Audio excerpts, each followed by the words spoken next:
¿Cómo están? Muy buenas tardes. Bienvenidos al lanzamiento del libro El Otro Golpe, 18 de octubre de 2019. Gracias por estar aquí presente en el Auditorio de Libertad y Desarrollo. Gracias por estar presentes también allá en sus casas vía Zoom. Le damos las gracias y saludamos esta noche, por supuesto, a la anfitriona, a la dueña de casa, a la directora ejecutiva de Libertad y Desarrollo, Marcela Cubillos, al invitado y orador Sergio Muñoz Riveros, por supuesto al autor del libro Luis Larraín, y a todos ustedes que están aquí presentes. Es para nosotros como Líbero también, está una edición Libertad y Desarrollo y Ediciones El Líbero.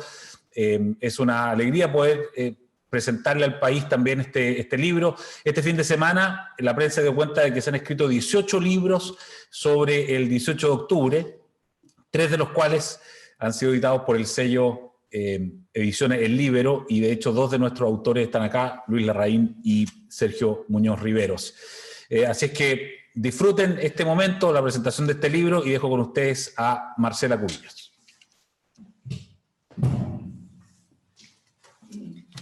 Muchas gracias. Hola a todos los que están conectados en esta presentación. Yo quiero decir 3 aportes fundamentales del libro de Lucho en los menos segundos posible.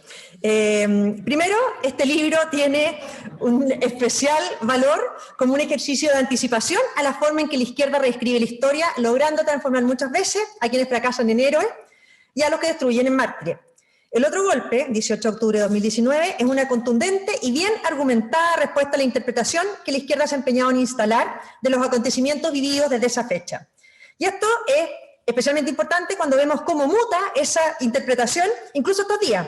Pasamos del Chile despertó para justificar la violencia de hace un año a condenas hoy porque parece fundamental, parece crear un clima sin violencia en la semana del plebiscito. Se condena hoy una violencia mucho menor a la que se justificó hace un año atrás. Los relatos que mutan, y por eso estos libros son esenciales.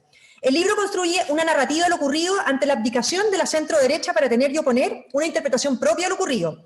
La izquierda definió a las pocas horas lo que había ocurrido el 18 de octubre y así normalizó la violencia, eludió la acción destructiva, los ataques a las instalaciones del metro, estigmatizó la acción de las fuerzas de orden, idealizó a una primera línea.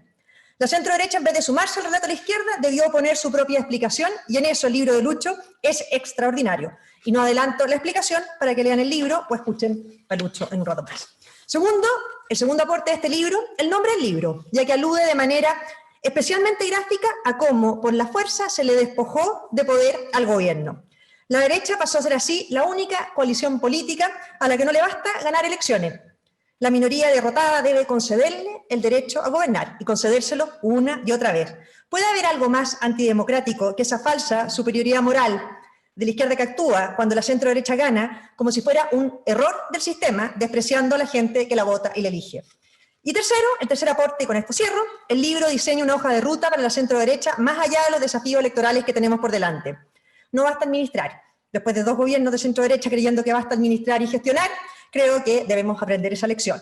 Si estamos convencidos que las ideas de libertad que promovemos son esenciales para construir un Chile más justo y con oportunidades para todos, debemos cambiar nuestra manera de hacer política, pero no nuestras convicciones. Eso implica que en vez de leer redes sociales y encuestas para decir qué conviene pensar, defender o votar, habrá que seguir trabajando cada vez más duro por convertir en populares nuestras propias ideas.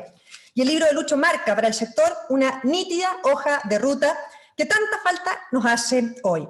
En definitiva, este es un libro aparte de entretenido y extraordinariamente bien escrito, necesario y valiente. Gracias.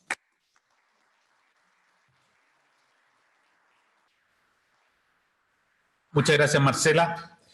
Uno de los primeros libros como ensayo que se escribieron el 18 de octubre se llamó La democracia necesita defensores, y fue uno de los primeros intentos por tratar de explicar esto que todavía nos cuesta entender de lo que pasó ese 18 de octubre.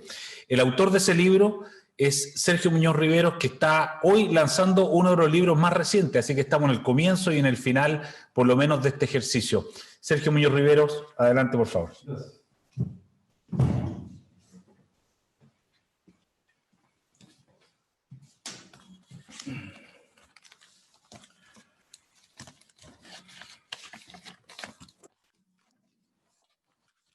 Buenas tardes a los presentes y a quienes siguen este acto de presentación.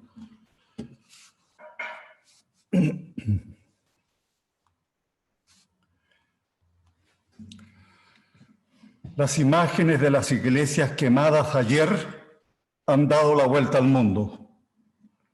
Allí se sintetiza el duro dilema que tenemos como comunidad: ceder ante la irracionalidad u oponernos firmemente a ella, callar o levantar la voz, aceptar el chantaje de los violentos o defender a pie firme la paz, la libertad y el derecho.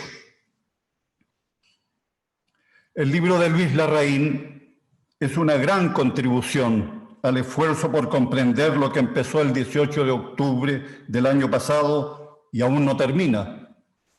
El otro golpe se atreve a navegar en las aguas revueltas de un fenómeno que está en desarrollo y cuyo examen exige incorporar múltiples variables, entre ellas las referidas al sustrato de malestar y descontento que existe en nuestro país, en particular por las expectativas de la clase media emergente que empezaron a chocar con la realidad en los años recientes.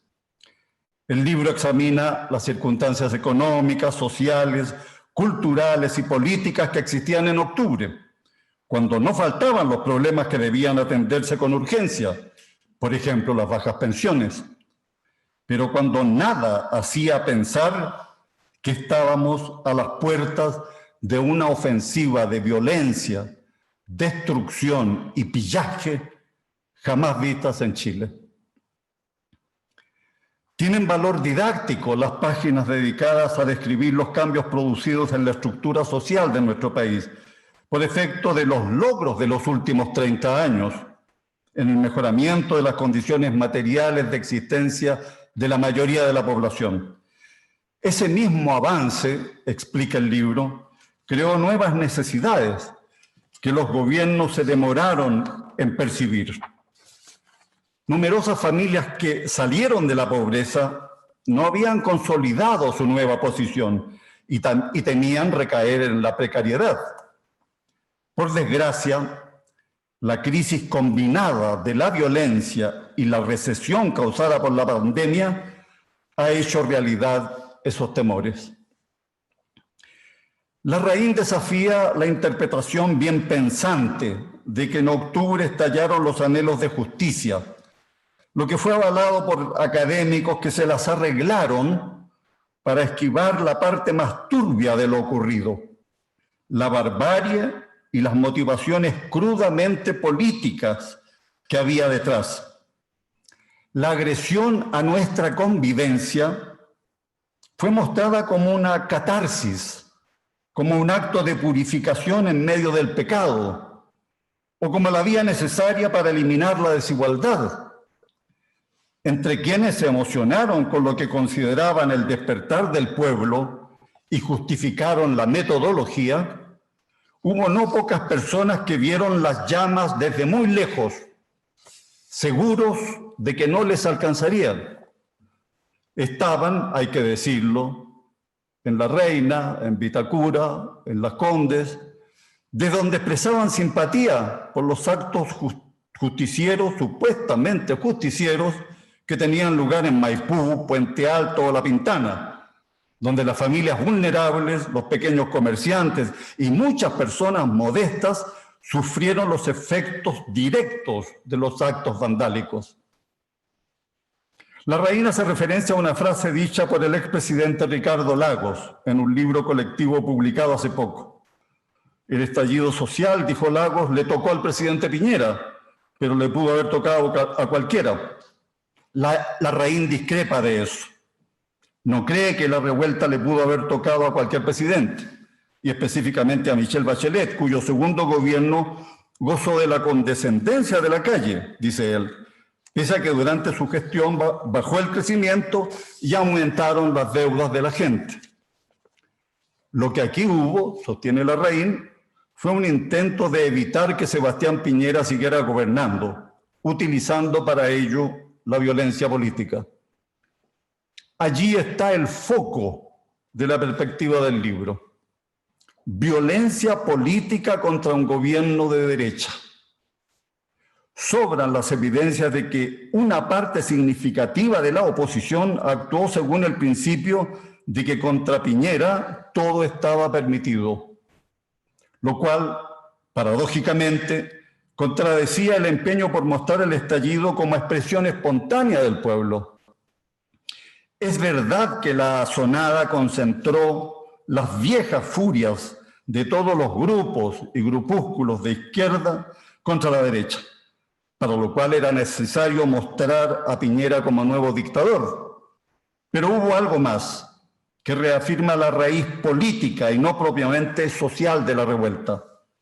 Lo sintetizó la consigna: no son 30 pesos, son 30 años. Lo repitieron actores y figuras del espectáculo, a los que, curiosamente, les ha ido muy bien en estos 30 años.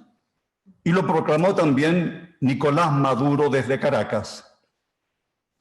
La vieja izquierda rencorosa y sus amigos en la región necesitaban invalidar la experiencia chilena de 1990 en adelante, que permitió, con gobiernos de centro izquierda y de centro derecha, que Chile diera un enorme salto de progreso que obtuvo reconocimiento internacional. Los logros chilenos incomodaban a los populistas de la región. Eso explica que en los días de la asonada el presidente argentino aprovechara para darnos una patadita. La violencia requirió planificación, coordinación y recursos. Los cabecillas necesitaban arropar el vandalismo, levantar un escudo humano para validar todo lo que vimos. Para ello buscaron integrar con diversas modalidades a todos los que estuvieran enojados por algo, frustrados por lo que fuera, listos para culpar a la sociedad por sus carencias de todo tipo. Ese fue un factor movilizador muy potente y que arrastró a la calle a muchos jóvenes extraviados, sin brújula familiar ni conciencia de los límites.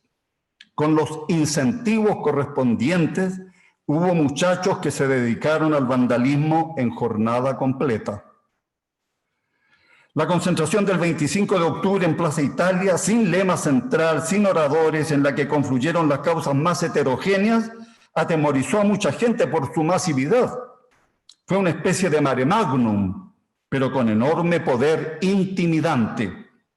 El propio presidente de la República escribió en Twitter: la multitudinaria, alegre y pacífica marcha de hoy, donde los chilenos piden un Chile más justo y solidario, abre grandes caminos de futuro y esperanza. Todos hemos escuchado el mensaje. Fue un intento del presidente de cabalgar sobre la tormenta, pero no resultó. Y el apresuramiento en echar mano a la billetera fiscal para apoyar a los grupos vulnerables no solo no detuvo los desmanes, sino que se interpretó del peor modo. Esa era la manera de conseguir beneficios. En agosto de este año, la revista mexicana Nexos publicó un ensayo de Joaquín Villalobos, salvadoreño, 69 años, uno de los comandantes del Frente Farabundo Martí, el movimiento guerrillero que participó en la Guerra Civil de El Salvador desde fines de los 70 hasta 1992. Villalobos se graduó en Oxford y hoy es analista internacional, experto en la resolución de conflictos. En el ensayo mencionado, se concentra él en la influencia del castrismo en América Latina, pero aprovechó para referirse al octubre chileno. Dice Villalobos que las protestas de 2019 en Colombia, Ecuador y Chile tenían causas internas legítimas y que la mayoría de las personas se movilizó pacíficamente, pero que la violencia estuvo a cargo de minorías movidas por factores externos. Comillas, el vandalismo fue premeditado, organizado, artificial, movido por intereses externos y no encaja con la forma en que evoluciona una protesta de calle. Cierre de comillas. La violencia en la calle, dice Villalobos, puede ser espontánea, básicamente reactiva ante los excesos policiales, y puede ser también organizada, con una planificación de combate para enfrentar una represión que se ha hecho letal. Afirma él que ni en Ecuador, ni en Colombia, ni en Chile había en 2019 una represión de Estado que justificara la violencia. Esta no fue reactiva, sino organizada, premeditada y dirigida. Y sostiene Joaquín Villalobos, comillas, no hay explicación política racional al nivel de vandalismo en Chile, ni durante la insurrección contra Somoza en Managua, ni cuando los guerrilleros salvadoreños combatimos durante 15 días en la capital. Hubo un nivel de destrucción siquiera cercano a lo que ocurrió en Chile. Cierre de comillas. Este hombre sabe de lo que está hablando. La pregunta es insoslayable. ¿Hubo intervención extranjera en nuestras desgracias?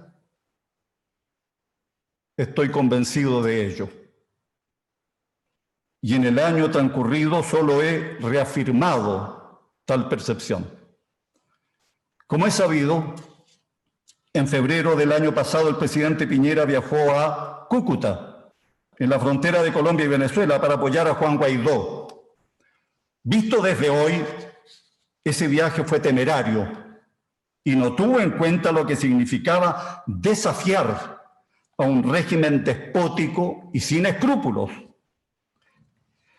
El 16 de octubre del año pasado, solo 2 días antes del llamado estallido social, la Secretaría General de la OEA había advertido, comillas, las actuales corrientes de los sistemas políticos del continente tienen su origen en la estrategia de las dictaduras bolivariana y cubana, que buscan nuevamente reposicionarse, no a través de un proceso de institucionalización y democratización, sino a través de su vieja metodología de exportar polarización y malas prácticas, pero esencialmente financiar, apoyar y promover conflicto político y social.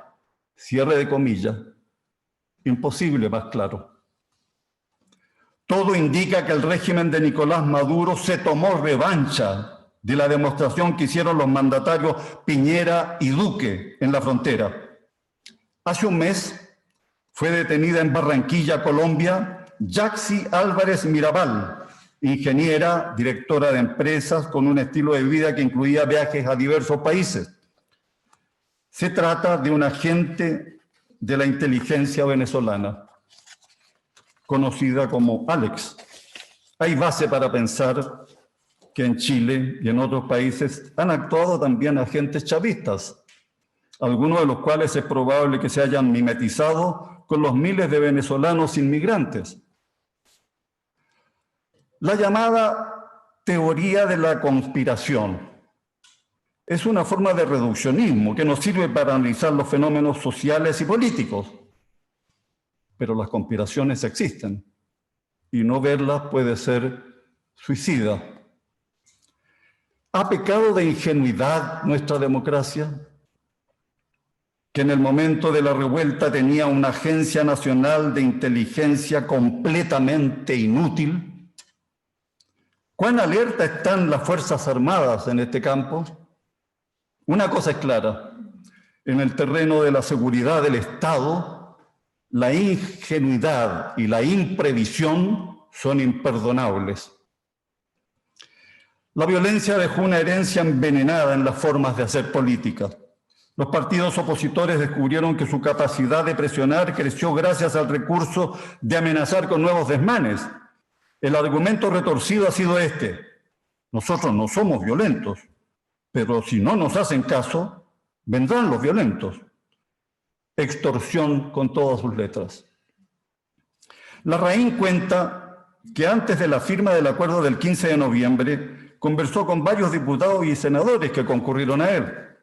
cuenta del efecto intimidante que tuvo la declaración de tono rupturista firmada por todos los partidos opositores el 12 de noviembre, que llevó a fijar una negociación con un plazo de 48 horas para evitar que continuara la violencia. Parecía, dice Larraín, que desde La Moneda se alentaba esta salida, y de hecho el ministro del Interior en esos momentos, Gonzalo Blumel, mantuvo permanente contacto con parlamentarios de gobierno y oposición durante la frenética negociación de esos días. Hasta allí la cita de Larraín. El acuerdo le dio un respiro al país, pero el libro recuerda que 5 días después, el Partido Comunista y el Frente Amplio, que no firmaron ese acuerdo, presentaron una acusación constitucional contra el presidente Piñera. Y más tarde, todos los partidos que sí firmaron el acuerdo votaron en la Cámara a favor de la acusación. Si no hubiera sido porque 8 diputados opositores se dieron cuenta de que el país caminaba al borde del barranco y votaron en contra, la crisis institucional habría sido inevitable. Así partió el proceso constituyente que nos conduce al plebiscito del próximo domingo. Con amplios sectores de la población en cuarentena total o parcial y comprensible temor, acentuado ayer, de que vengan nuevos actos de violencia. Hay motivos para decir que este es el plebiscito del miedo, casi una penitencia que debemos cumplir para que no nos castiguen. Solo queda desear que la votación se desarrolle sin incidentes, con garantías de seguridad para los votantes. Será una votación con alternativas interpretables, en la que algunos depositan una especie de fe refundacional, como si fuera la entrada a un estado de armonía en el que quedarán satisfechas todas las necesidades. Pensamiento mágico, sin duda, y fuente de frustraciones, inevitablemente. Larraín en el libro fundamenta su voto por el rechazo y manifiesta preocupación por lo que viene, sin ocultar su crítica al gobierno del presidente Piñera por haber aceptado un cambio constitucional que no estaba en su programa.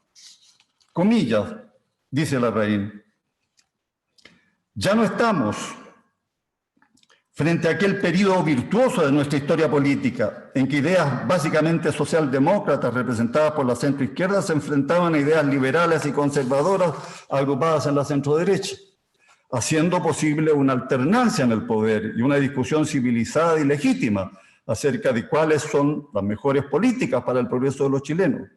Ese balance de poder, continúa Larraín, dio origen al periodo más fructífero de nuestra vida independiente, en que los chilenos de todas las condiciones mejoraron su calidad de vida de una manera nunca antes vista en nuestra tierra, como este libro y muchas otras evidencias lo confirman. Pero ese balance de poder se rompió, y se rompió mediante un golpe de Estado que, valiéndose de la violencia, ha dañado gravemente nuestra institucionalidad. Hasta allí la cita de Larraín. Comprendo la naturaleza de las preocupaciones del autor, pero en Chile, afortunadamente, no hubo un golpe de Estado. Ello habría supuesto la captura del poder por la fuerza. Tampoco hubo una insurrección, aunque ciertos grupos afiebrados pensaron en eso. He escuchado también la expresión guerra civil de baja intensidad.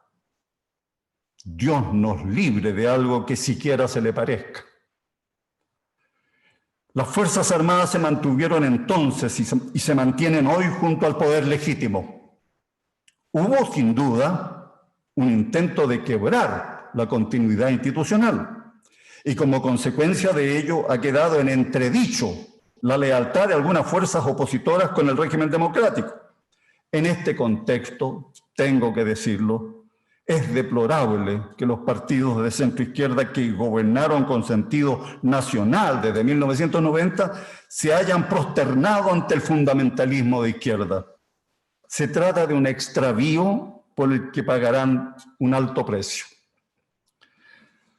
Respecto del desempeño del presidente Piñera, lo mínimo que puede decirse es que los disociadores efectos de la agresión sufrida por nuestro país habrían puesto en dificultades a cualquier gobernante. Piñera ha cometido errores y merece críticas, por supuesto, pero qué difícil ha sido este periodo en el que su gobierno ha sido saherido por reprimir y al mismo tiempo por no reprimir lo suficiente.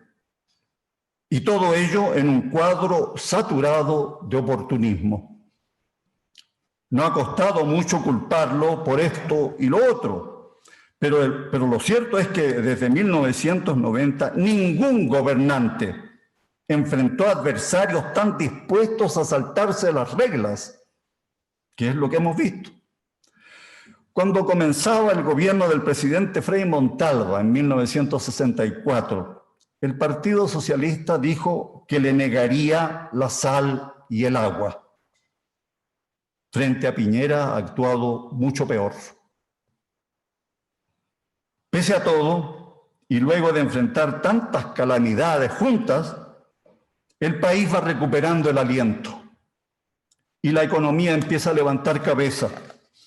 Sería injusto no reconocer lo hecho por el gobierno en el orden sanitario y respecto de los ingresos de emergencia para amplios sectores, para alentar la economía. En el tiempo que le resta de mandato, Piñera tiene la oportunidad de liderar la recuperación del país. Ojalá no la desaproveche. El libro se hace cargo de la necesidad de tener una sociedad más justa. Es el horizonte hacia el cual debemos avanzar. Una sociedad con menos inequidades, con mayor cohesión, que sea capaz de articular el crecimiento económico y las políticas públicas que aseguren que los frutos del crecimiento lleguen a todos.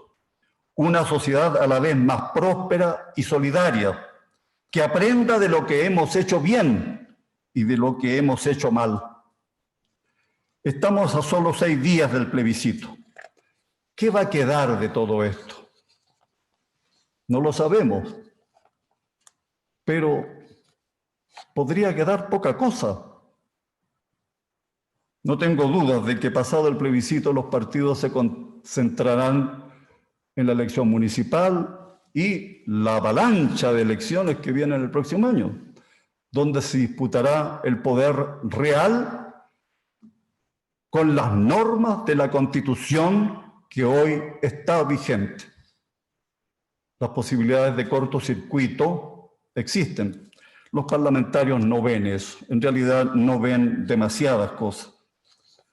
Cualquiera que sea el resultado de la votación de este domingo, creo que es vital el reforzamiento del Estado de Derecho. No estamos en tierra de nadie. La Constitución que está vigente es la Constitución y hay que hacerla cumplir. La estabilidad institucional es definitoria. Por ello, es indispensable erradicar la violencia y hacer respetar la ley en todo el territorio. Chile tiene tareas gigantescas por delante y para enfrentarlas necesitamos hacer retroceder la incertidumbre y generar un clima de confianza, cooperación, diálogo democrático, búsqueda de acuerdos. Larraín dice al final, comillas, los tiempos que vienen en Chile son difíciles para los partidarios de la libertad. El país es más pobre y las expectativas de la población son muy grandes. Cierre de comillas. Tiene mucha razón. Vienen tiempos difíciles, pero el país, estoy convencido, puede salir adelante. Tiene reservas para salir adelante. Entiendo el llamado del autor al rearme político de su sector para enfrentar lo que viene. Pero creo que necesitamos unir, más allá de las filiaciones y las militancias, a todos los que estén dispuestos a defender el régimen de libertades y que por lo tanto se oponen al golpismo y al autoritarismo de cualquier signo. Tenemos que sostener la democracia a pie firme, contra viento y marea, Esa es la definición que separa las aguas. Por venir de donde vengo, he hecho un esfuerzo largo para distinguir los valores a los que concedo primacía. He tratado de aprender de las terribles heridas que le quedaron a Chile cuando se hundió el régimen democrático. Precisamente por eso, las coincidencias que me importan son, en primer lugar, las que se relacionan con la defensa de las garantías individuales, que son la base de la cultura de los derechos humanos, el compromiso con las libertades, la adhesión sin flaquezas al pacto de civilización que es la democracia representativa. Por lo tanto, estoy junto a los demócratas consecuentes, ya sea que ellos se definan de derecha, de centro o de izquierda, ya sea que se identifiquen como conservadores, liberales o socialistas. Y lo digo porque no he olvidado 1973, porque considero que mi deber ciudadano es contribuir en la medida de mis modestas fuerzas a impedir que la ceguera política, el fanatismo, los odios y los cálculos mezquinos empujen a nuestro país a una nueva tragedia. No podemos volver a perder la democracia. Por eso estoy aquí esta tarde junto a Luis Larraín. Muchas gracias.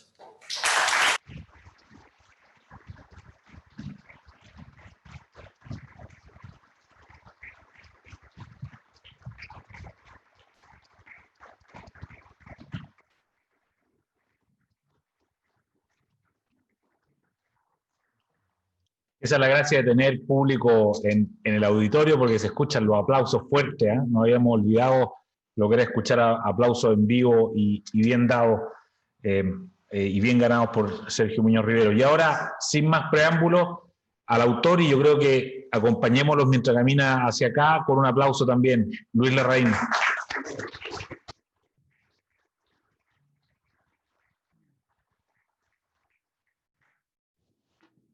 Bueno, primero saludo a los presentes y a quienes están conectados a este peculiar lanzamiento de un libro.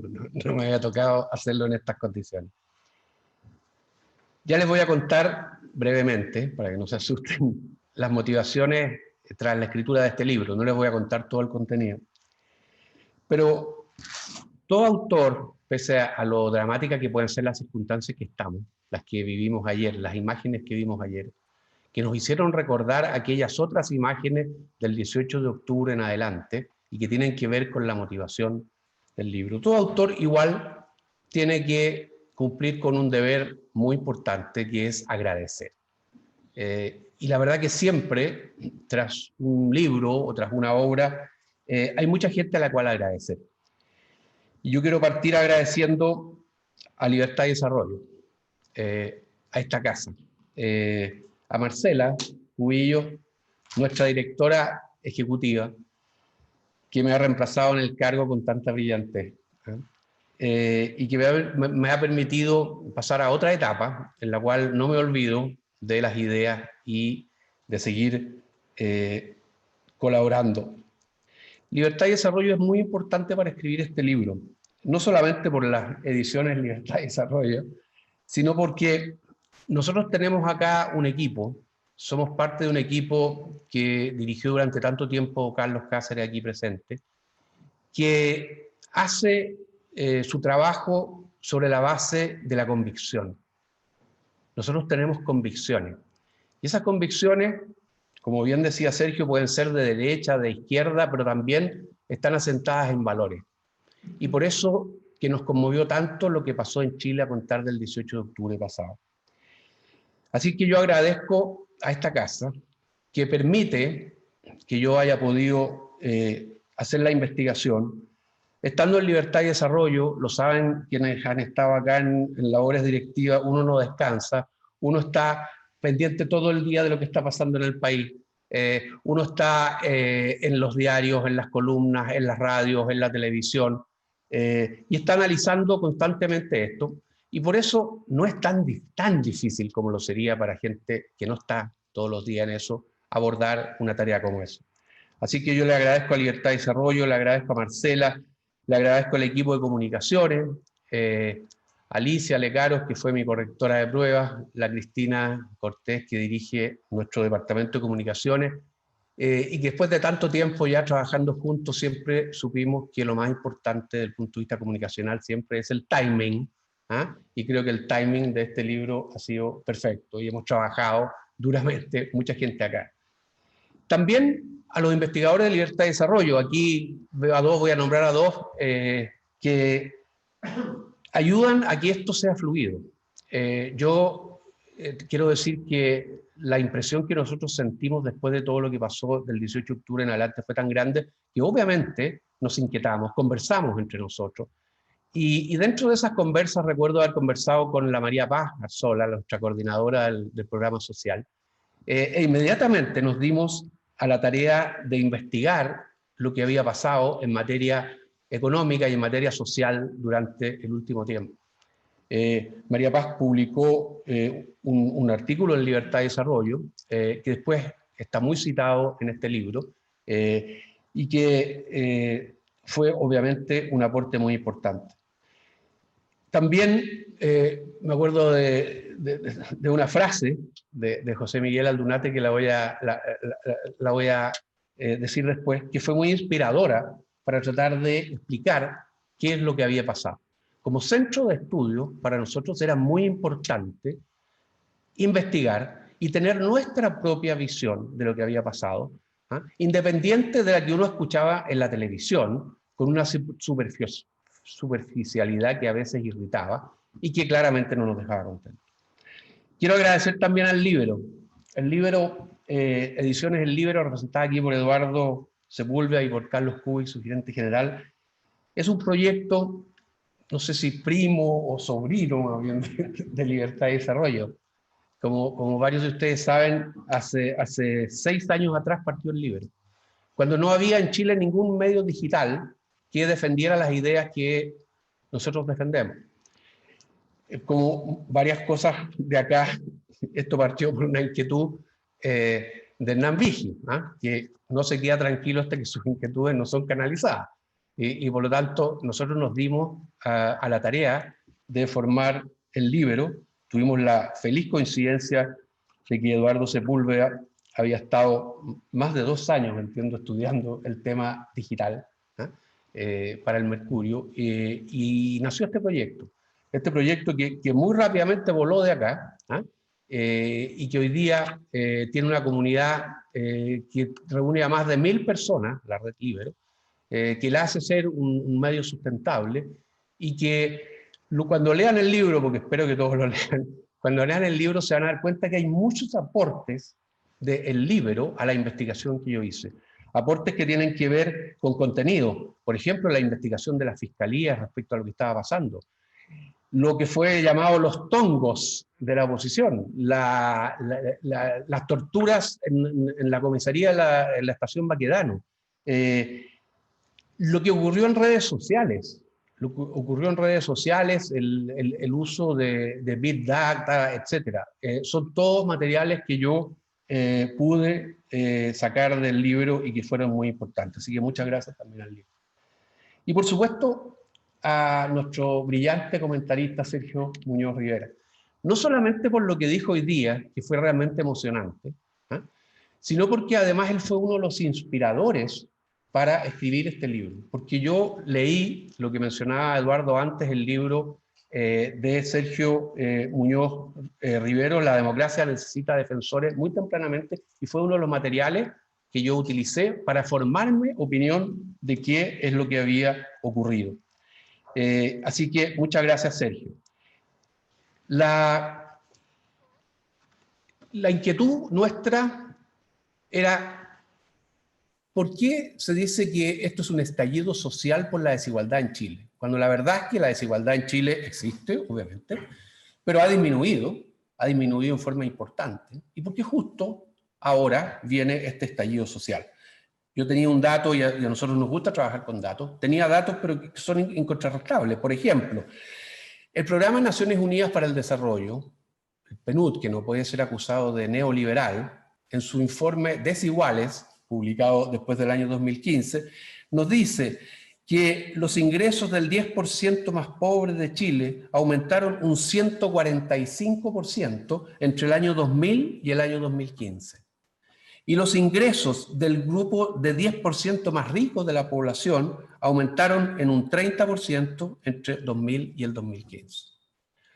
Todo lo contrario a la imagen esto de que los pobres son más pobres, que los ricos son más ricos, que le gusta a mucha gente predicar y que no se basa en los datos. Entonces, no podía ser solo la desigualdad. En la investigación económica que yo hice fue muy útil, como les decía, la rebeldía de María Paz cuando dijo, y esta frase que no son 30 pesos, sino que son 30 años. Pero ¿cómo van a ser 30 años? Si son los 30 años de mayor progreso de la historia económica de nuestro país. Ahora, lo que vimos, los datos que miramos nos dijeron, ojo, no son 30 años, pero sí hay por ahí 5 años. Los últimos 5 años. En los últimos 5 años, el ingreso per cápita, el PIB, en Chile, por persona, no aumentó. El ingreso total, el PIB aumentó en promedio en un 1,8% al año y la población crecía en un 1,8% al año. Y ahí entonces la frase de José Miguel Aldunate tomó cuerpo. Y la frase es, bueno, tenemos un modelo que funciona fantástico, pero funciona bien en quinta velocidad. Pero cuando nos vamos a tercera velocidad, empiezan los chirridos del motor. Y por ahí entonces uno va buscando explicaciones más racionales a lo que realmente pasó.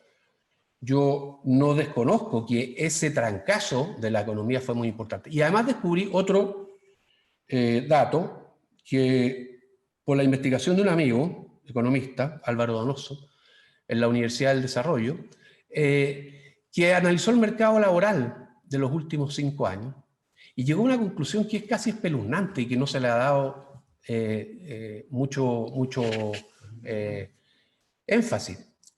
Hubo un año, el año 2016, en Chile, en que el 98% de los empleos no calificados fueron a emigrantes, inmigrantes en el caso chileno. O sea, los trabajadores chilenos no calificados durante ese año no tuvieron ninguna oportunidad de empleo. Eso obviamente que ayuda a explicar la situación de las familias chilenas y esa otra frase que sí me parece mucho más adecuada a la realidad y que no es solamente un slogan, que es que muchas familias chilenas en algún momento tenían dificultades para llegar a fin de mes, que la plata no les alcanzaba. Eso sí es un buen análisis.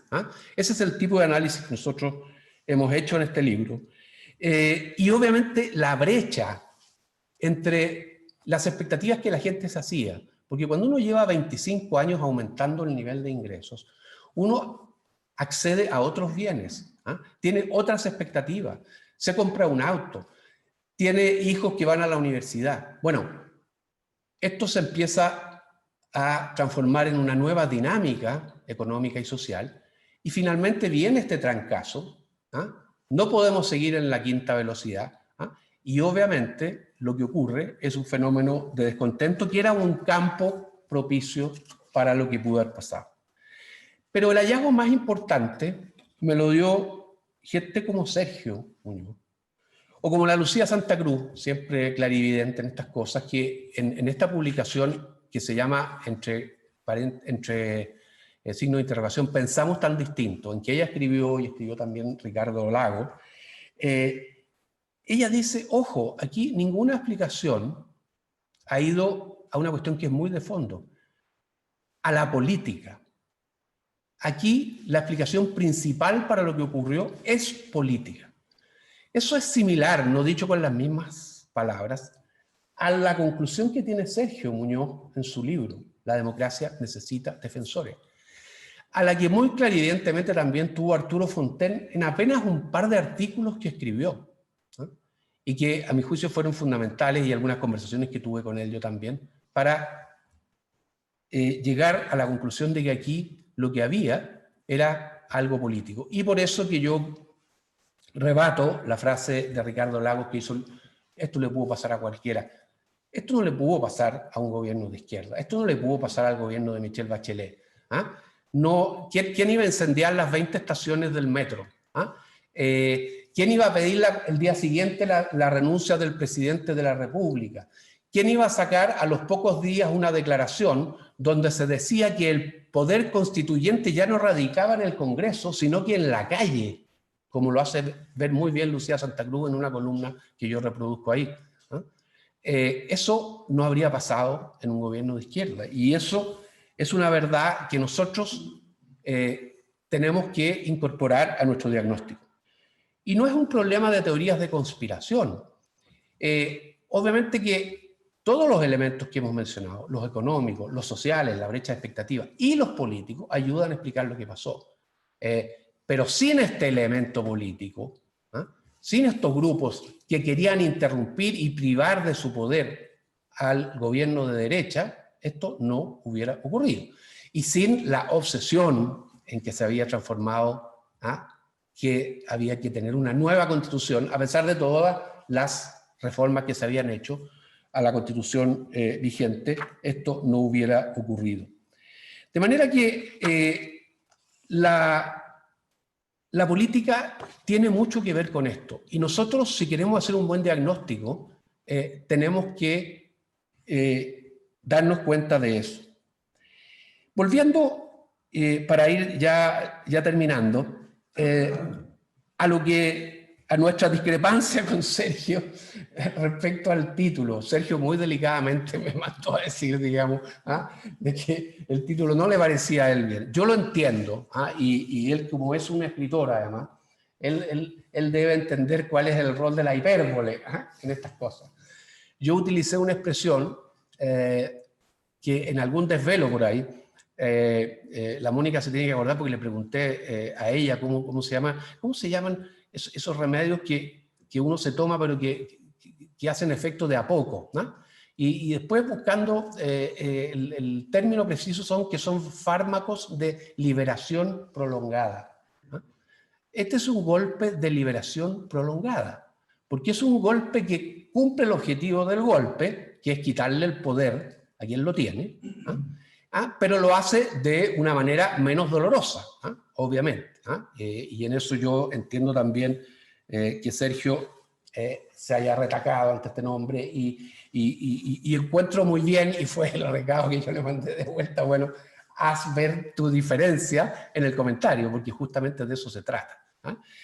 Y ahí llegamos a donde estamos hoy día. ¿Y en qué estamos hoy día? Estamos en liberación prolongada. Miren ustedes lo que pasó ayer. Lo que pasó ayer, y yo en eso soy desgraciadamente un poco menos optimista que Sergio en cuanto a lo que pasa, es una muestra de la pérdida de poder que tiene nuestro gobierno. Yo no quiero cargarle todas las tintas al presidente Piñera. Yo sé que mucha gente lo hace, ¿no? Yo creo que él ha cometido errores, pero ninguno de nosotros, de los que estamos acá, y probablemente ha estado en una situación que tiene esa tensión, donde prácticamente todas las alternativas son malas, digamos, de manera que yo voy a seguir criticando al gobierno cuando creo que toma decisiones que son malas, pero tampoco soy de los que le va a echar toda la culpa y que va a decir, porque al final aquí hay que pensar en quién originó esto. Y quien originó esto fueron las personas que trataron de interrumpir y de quitarle el poder al presidente Sebastián Piñera. Para terminar, soy más pesimista respecto al futuro, y por eso que termina en mi libro con una cita a Niall Ferguson, que estuvo acá el año 2014, y yo tuve oportunidad de estar con él cuando pronunció esas palabras. Y Niall Ferguson nos dijo en ese momento que Chile podría estar comenzando a ejercer su derecho a ser estúpido. Eso lo dijo el año 2014. Y parece que tenía razón. Los que han leído a Niall Ferguson o lo conocen saben que es un tipo realmente brillante. Y creo que él percibió eso el año 2014. cuando vino a Chile. Entonces, lo que me pasa es que soy pesimista, no completamente pesimista en el largo plazo, pero sí respecto a lo que pasa, porque veo también que, como bien lo dijo Sergio Muñoz, no solamente necesitamos que la derecha se reconstruya, sino que la izquierda democrática también lo haga. La izquierda democrática está en un estado de pasmo, está pasmada, ¿eh? Y está siendo arrastrada por los más extremistas. Entonces, lo que puede venir de este proceso constituyente, yo no lo miro con optimismo, lo digo, pero sí, toda esta reflexión es muy importante para una cosa, para que si verdad vamos a ejercer nuestro derecho a ser estúpidos, ese no sea un viaje sin retorno, sino que sea un viaje de ida y vuelta. O sea, vamos a ejercer durante un tiempo nuestro derecho a ser estúpidos, pero nos vamos a dar cuenta y vamos a finalmente tratar de avanzar por caminos que lleven al mayor bienestar a los chilenos. Y eso, para terminar, es lo que yo espero que instituciones como esta hagan, que instituciones como el Líbero hagan, que gente con la cual uno tiene tanto respeto como Sergio Muñoz, como Max Colodro, que también está tratado en el libro, como José Joaquín Brunner, nos garantizan si es que ellos estuvieran con una posición de más poder dentro de la izquierda, ¿no? Eso es lo que hoy día no ocurre, pero yo soy optimista, porque hay una cuestión que alguien la dijo por ahí el otro día y que es cierta. Pese a toda la violencia que uno ve, pese a que de repente uno se espanta con las respuestas que hay en las encuestas a lo que ocurre, sigue siendo cierto que la mayoría de los chilenos es más bien moderado. Y ha sido incapacidad nuestra y sobre todo de los políticos de no haber sabido captar eso.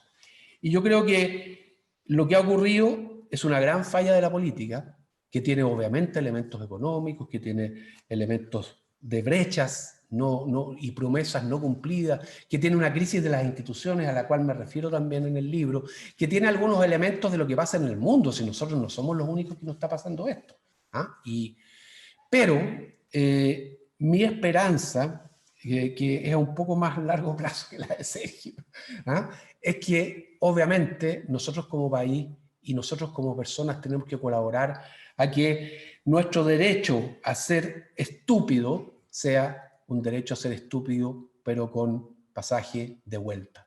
Y eso es lo que yo espero de gente como todos ustedes, y por eso termino esta presentación agradeciéndole a todos los que nos están escuchando, los que están acá, los que están conectados, porque yo sé que ellos nos apoyan en ese afán. Muchas gracias.